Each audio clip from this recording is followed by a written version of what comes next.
So hello guys, here we have Pathfinder question number 23 from Build Up and Understanding exercise of the chapter Newton's Laws of Motion. So let's start. In the system shown, blocks A and B have of masses m1 and m2 greater than m1 are placed on the frictionless inclined surfaces of a triangular wedge of mass m0. The blocks are connected by a light inextensible cord that passes over an ideal pulley affixed at the top of the wedge. The wedge is placed on a horizontal frictionless floor. Initially, the system is held motionless and then set free. Find accelerations of the wedge and acceleration due to gravity is g. So here, first of all, what we can clearly see is that as m2 is heavier, the wedge would have clearly an acceleration towards the left. So let's assume it to be a, and let's assume that the acceleration of the blocks is b with respect to the wedge. So from here, the equations we can get is, and I've assumed that the normal contact force between A and the wedge is N1 and that between B and the wedge is N2. So from here, the equations we get are N2 minus N1 times sine theta equals to m naught A. This is the this is the equation of force for the wedge in the x direction. Then the equation of force in the direction perpendicular to the wedge of the block B and A can be written as m2g cos theta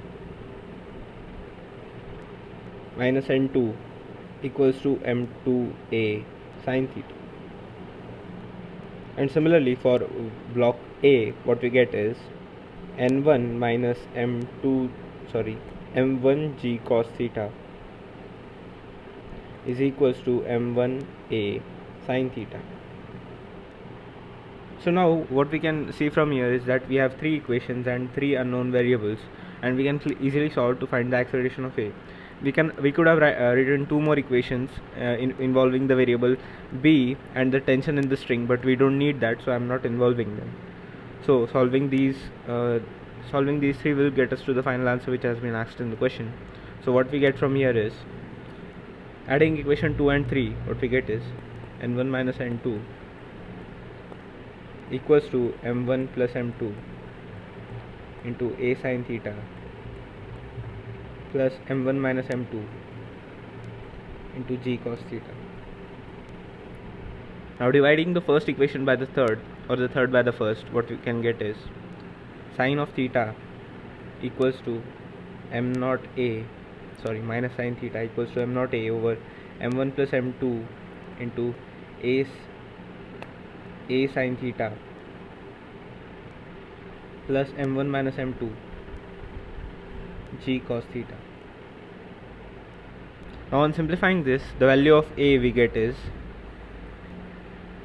m2 minus m1 into g sin theta cos theta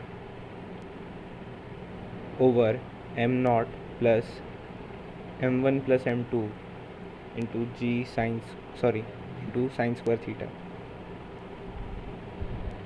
So this is the final answer, and this acceleration is in the left direction. The answer given in the book is wrong. The book says that the answer given in the book says that the wedge should have an acceleration towards the right, which is obviously wrong, because here m2 does have a larger mass and it should accelerate the wedge towards a left direction. So yeah, that's the final answer. Thank you.